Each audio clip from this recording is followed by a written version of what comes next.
A film shot in West Bay is due to premiere at the London Film Festival next month, and it was made in just 30 days. Bournemouth filmmakers Tim Clegg and Danny Stack are the brains behind Who Killed Nelson Nutmeg, and they're sitting alongside young actress Loretta Walsh, who plays the role of Billy in the film. Good afternoon. Hello, it's great to see you. Are we skiving off lessons this afternoon to be here? Only PE. Oh, only PE. Double PE. Double PE. That's fine then, Loretta. That's fine. Should we give a big shout out to all of your classmates? Where'd you go to school? Avonbourne. Wonderful. Things going all right? Yeah. What's it like then to come back after the summer holidays, having been transformed into a movie star? It's really exciting, and I like telling my friends about how the filming's been going. So yeah. Well, the film sounds right up my street because I love a good whodunit, Tim. Yeah, I mean, that's exactly what it is. It's a whodunit for children, 6 to 10-year-olds mainly, but really it's for all the family. And if you love Scooby-Doo, maybe, kind of mystery, adventure, but a bit of silliness, a little bit of slapstick, then it's for you. I'm in my 40s, and I'm always sort of thinking back to Children's Film Foundation. Maybe some of the listeners remember those kind of films. And there hasn't been, films like that that's like, great fun, British films for children. They've kind of gone away a little bit. So we thought, well, that's a shame. So, that's why we started to make Who Killed Nelson Nutmeg.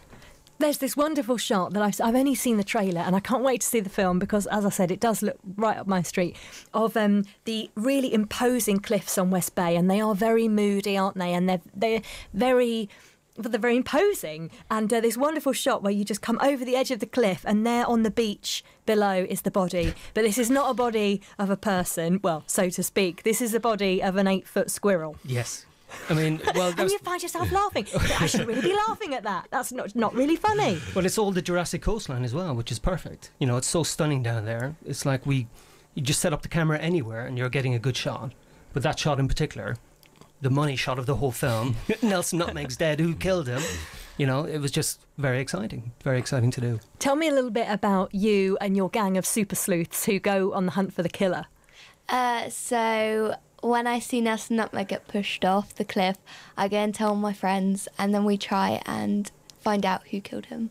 We've all got these memories of holiday camps, maybe on those holidays when it's a bit cloudy and it's a bit raining and the activities that they've laid on aren't all that entertaining. It doesn't look as great as it looks on the advert or in the magazine. So to have something like this happen on your school or your summer holiday is quite something, isn't it, for the characters in the film? Yeah, it's really exciting because obviously they've been going to this holiday camp since they were little. So as they got older, it's got more boring, and then it's just something to spice up the holiday. we tried to use it to our own advantage as well when we were shooting. So if the weather was a bit rubbish or things didn't look quite as good as we wanted it to, we kind of used it for the story in terms of, it's a bit boring today for the kids.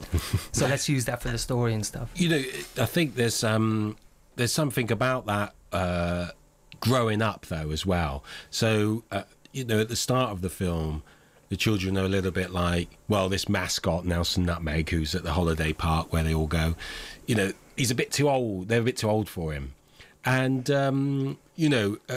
there is something about how quickly children grow up. Yeah. So even though they're too old for him, they kind of got a sense of how important he was to them as they were growing up. So that's why they're committed to solving his murder, if you like, almost out of solidarity for remembering how good he was when they were kids. And we're like that now, aren't we? We kind of have a lot of fondness for the people that we remember from childhood. Well, Sooty. So Sooty, who's back again. Danny wrote one of the episodes of Thunderbirds that came back last year, and that was great to see that back, wasn't it? And one of the most exciting things that's happened about the film so far to me was, we shared the trailer out, and Fluella Benjamin retweeted it. I thought I was made up.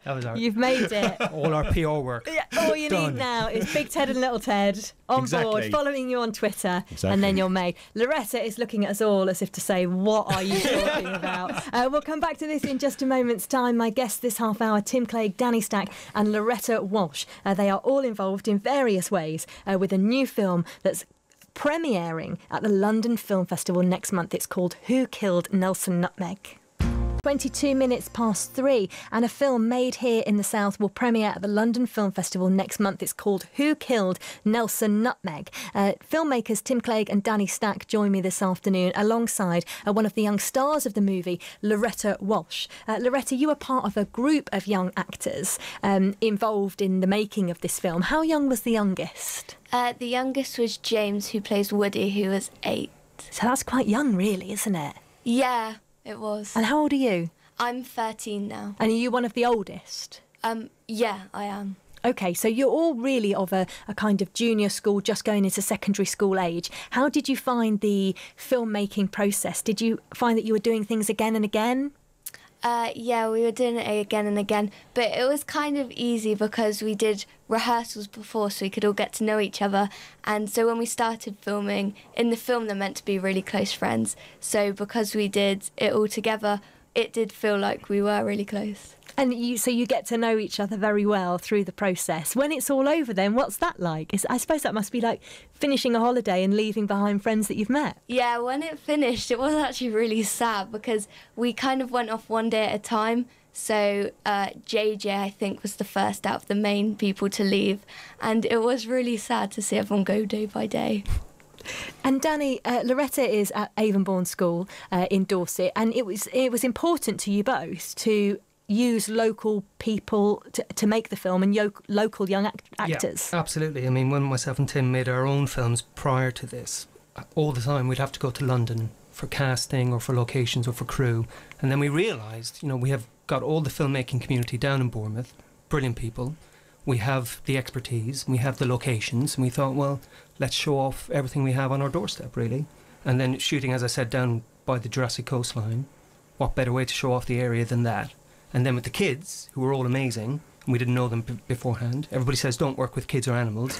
We didn't work with animals. We worked with the squirrel mascot, so that was all right. And the kids kept us on schedule. They were fine. Everything worked out great. And, we couldn't recommend the process more, actually, in terms of just making a good old fun live-action kids film, really. Well, and live-action, exactly, not animated, which is rare now for a film for young people to have actors in it. That's right.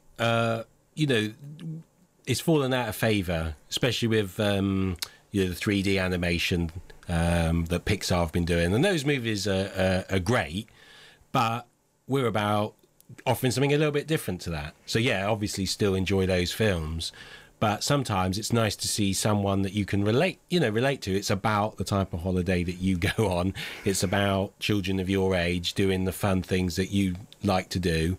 So yeah, we're out there sort of flying the flag for children that want to watch, things like this, for mums and dads that want to, their children to get away from the animation for a bit and away from American movies a little bit, and for almost grandparents that like a good old-fashioned story and want to show it to their grandchildren. So you know what we're saying, we're kind of trying to cover the bases really in all the family. Well, I was saying that just earlier on today, right at the start of the programme. I was telling the listeners that you were going to be with us and saying I think that you could sit down at any age and enjoy it because, whether you like it or not, a good whodunit hooks you in, doesn't it? And you've just got to find out. Yeah. You've got to find out what happened to the 8-foot squirrel. Because nobody believes you in the movie, do they? Because they see Nelson walking around the next day. Yeah, because we see him get killed and our parents, when we try and tell them, they don't believe us. No one believes us apart from really just all of the group.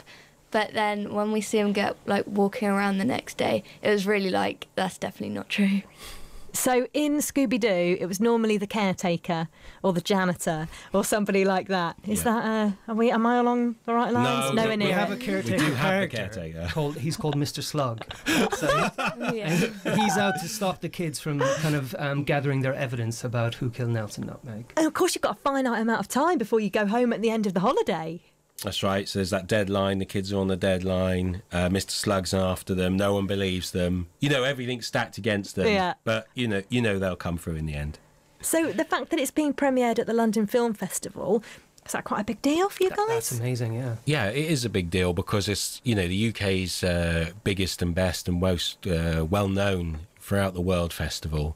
They don't show many family films. There's only 6 that are being shown.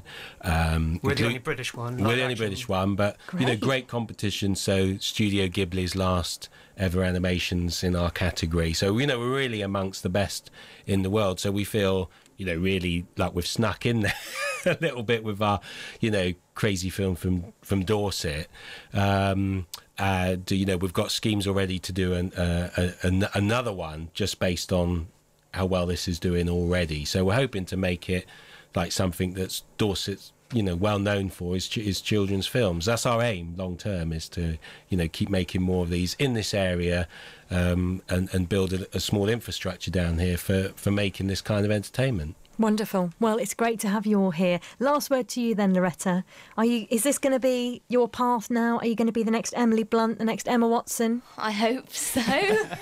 But yeah, this is definitely good for me maybe getting more jobs. So there you go. Well, just enjoy it. Enjoy every moment, and congratulations on a star performance. Thank you. Gentlemen, ladies, thank you very much for your time today. Thank Thank you. you. Who Killed Nelson Nutmeg will premiere at the London Film Festival. You can find out more about it online.